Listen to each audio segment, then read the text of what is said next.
शिंदे को उप मुख्यमंत्री पद की शपथ लेने के लिए फडणवीस ने मनाया। गृह मंत्रालय की शिंदे ने रखी फडणवीस के सामने मांग। देवेंद्र फडणवीस प्रिय विभाग छोड़ने को है तैयार। फडणवीस के शपथ ग्रहण समारोह से पहले ही बिलबिलाने लगे संजय राउत। शिंदे का युग खत्म हुआ, कभी नहीं बनेंगे सीएम संजय राउत। भारतीय जनता पार्टी पर फैसला लेने की सभी शक्तियां छोड़ने वाले एकनाथ शिंदे नई सरकार में हिस्सा लेंगे या नहीं, इस पर सस्पेंस बना हुआ था। लेकिन आपको बता दें कि इसे लेकर अब खबर आ रही है कि देवेंद्र फडणवीस ने एकनाथ शिंदे को मना लिया है। जी हां, बिल्कुल सही सुना आपने। बीजेपी नेता देवेंद्र फडणवीस ने कल रात को भी एकनाथ शिंदे से वर्षा मिलने पहुंचे थे और उन्होंने उनसे बात की।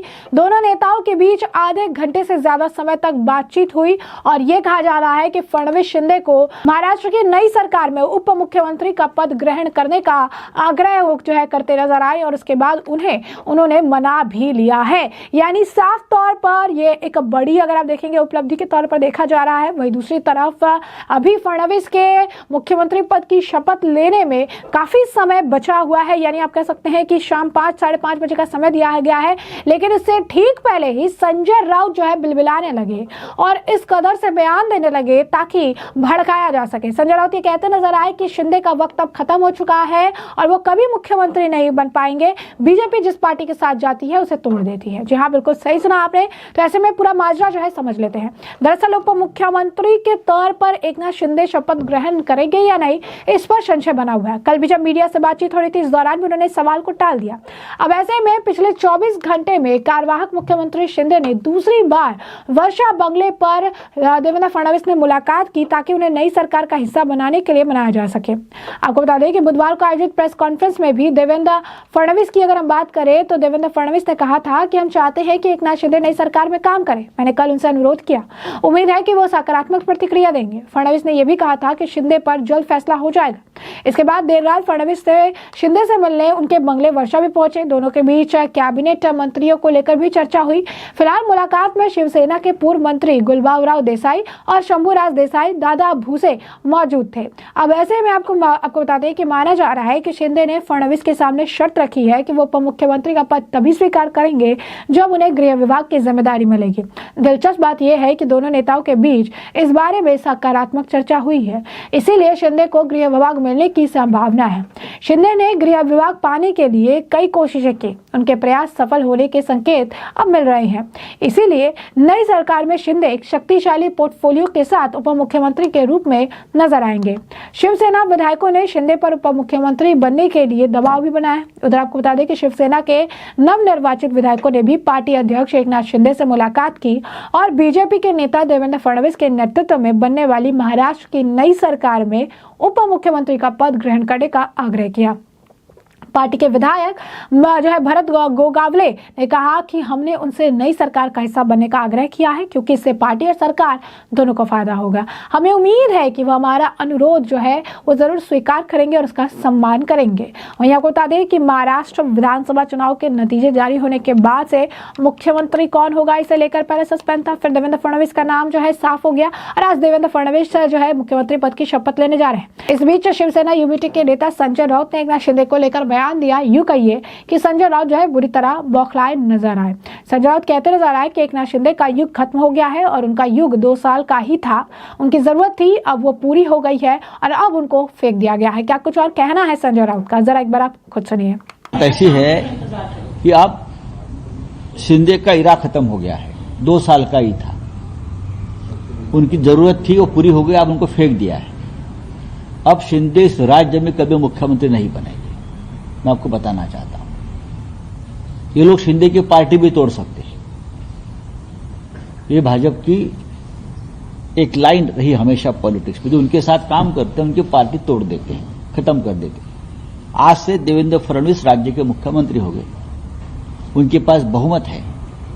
बहुमत होने के बावजूद 15 दिन तक ये सरकार नहीं बना पा रहे थे। इसका मतलब है पार्टी के अंदर या उनके महायुति में कुछ ना कुछ गड़बड़ है और कल से गड़बड़ आपको दिखने लगेगी। ये सब है, कोई महाराष्ट्र या देश के हित के लिए काम नहीं कर रहे। ये अपना अपना जो एक स्वार्थ है, उस स्वार्थ के लिए ये लोग एक साथ आए हैं और सरकार चलाने की भाषा करते, उसमें महाराष्ट्र का हित कुछ नहीं है। लेकिन जो नतीजे महाराष्ट्र में आए हैं उसके खिलाफ राज्य की जनता गांव-गांव में सड़क पर आई है कि हमें ये नतीजे, ये निर्णय मंजूर नहीं है।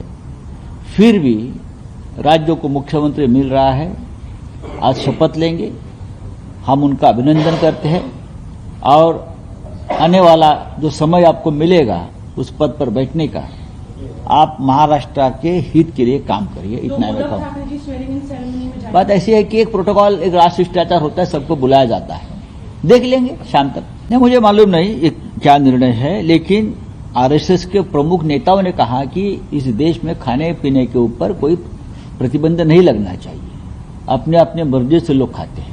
तो आसाम में लगाया है तो गोवा में क्यों नहीं लगाया, नॉर्थ ईस्ट में क्यों नहीं लगाया, अरुणाचल, हाँ, नागालैंड, मिजोरम, मणिपुर, यहां आपकी सरकारें हैं, आपने वहां क्यों नहीं भी बयान किया है? फिर हाँ करिए ना, फिर आसाम ही क्यों, सबसे पहले गोवा में करिए। पूरे राज्य में इस प्रकार से प्रोटेस्ट हो रहा है क्योंकि जो नतीजे आए हैं उसके ऊपर जनता का, महाराष्ट्र की जनता का विश्वास नहीं है। Thank you. बात ऐसी है, देश के प्रधानमंत्री आज जा रहे हैं ओथ सेरेमनी को महाराष्ट्र में, मुंबई में जाकर बैठेंगे उत्सव में। भाई साहब मणिपुर जाइए। जैसा कि आपने संजय राउत को सुना, उन्होंने कहा कि अब शिंदे इस राज्य में कभी भी मुख्यमंत्री नहीं बनेंगे, ये लोग शिंदे की पार्टी को भी तोड़ सकते हैं। जी हाँ, बिल्कुल सही सुना आपने। संजय राउत कहते नजर आए कि ये बीजेपी की हमेशा से स्ट्रैटेजी रही है कि वे जिनके साथ काम करते हैं उनकी पार्टी तोड़ देते हैं। आज से देवेंद्र फडणवीस इस राज्य के मुख्यमंत्री होंगे, उनके पास बहुमत है और बहुमत होने के बावजूद 15 दिन तक सरकार नहीं बना पा रहे। इसका मतलब है कि पार्टी के अंदर या महायुति में कुछ ना कुछ गड़बड़ है और कल से ये गड़बड़ आपको दिखने लगेगी। ये महाराष्ट्र या देश हित के लिए काम नहीं कर रहे हैं, ये अपने स्वार्थ के लिए एक साथ आए हैं। चुनाव नतीजे आने के लगभग 1.5 हफ्ते तक मुख्यमंत्री पद को लेकर सस्पेंस बना रहा। बताया जा रहा था कि एकनाथ शिंदे दोबारा मुख्यमंत्री बनना चाहते थे। हालांकि महायुति की सबसे बड़ी पार्टी होने के नाते बीजेपी अपना मुख्यमंत्री चाहती थी। हुआ भी ऐसा ही, आखिरकार देवेंद्र फडणवीस को मुख्यमंत्री चुन लिया गया है। अब ऐसे में देवेंद्र फडणवीस आज जो है मुख्यमंत्री पद की शपथ लेंगे, लेकिन इससे ठीक पहले ही संजय राउत बुरी तरीके से बौखलाए नजर आ रही हैं। संजय राउत के बयान भी आप समझ रहे हैं कि भड़काऊ बयान दे रहे हैं, ताकि एक तरह से जो आप कह सकते हैं कि चीजें थोड़ी सी इधर उधर नजर आ रही है एकनाथ शिंदे को लेकर, अब उसमें और जो है आग में घी डालने का काम किया जा सके। लेकिन जैसा कि एकनाथ शिंदे कई बार कह चुके हैं, जो भी फैसला लिया गया है या जो भी फैसला लिया जाएगा उसमें हम पूरी तरीके से जो है सरकार के साथ है, प्रधानमंत्री नरेंद्र मोदी के साथ है, गृह मंत्री अमित शाह के साथ है और इसमें कोई भी दो राय नहीं है, इसमें कोई दो मत नहीं है।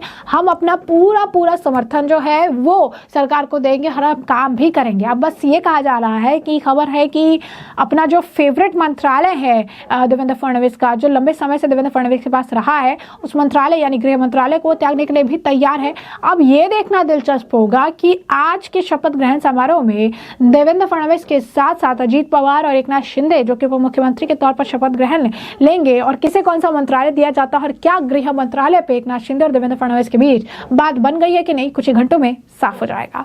तो ऐसे में हमने आपको जो पूरा मामला है बड़े विस्तार से बताया है कि ये पूरा मामला क्या है। आपने एकनाथ शिंदे से जुड़ी जो है बातें जानी, साथ ही साथ आपने संजय राउत का बयान भी सुना है। तो ऐसे में अब इस पूरे मामले पर अब आपकी भी जो राय हो हमें कॉमेंट सेक्शन में कॉमेंट करके जरूर से जरूर साझा करिएगा।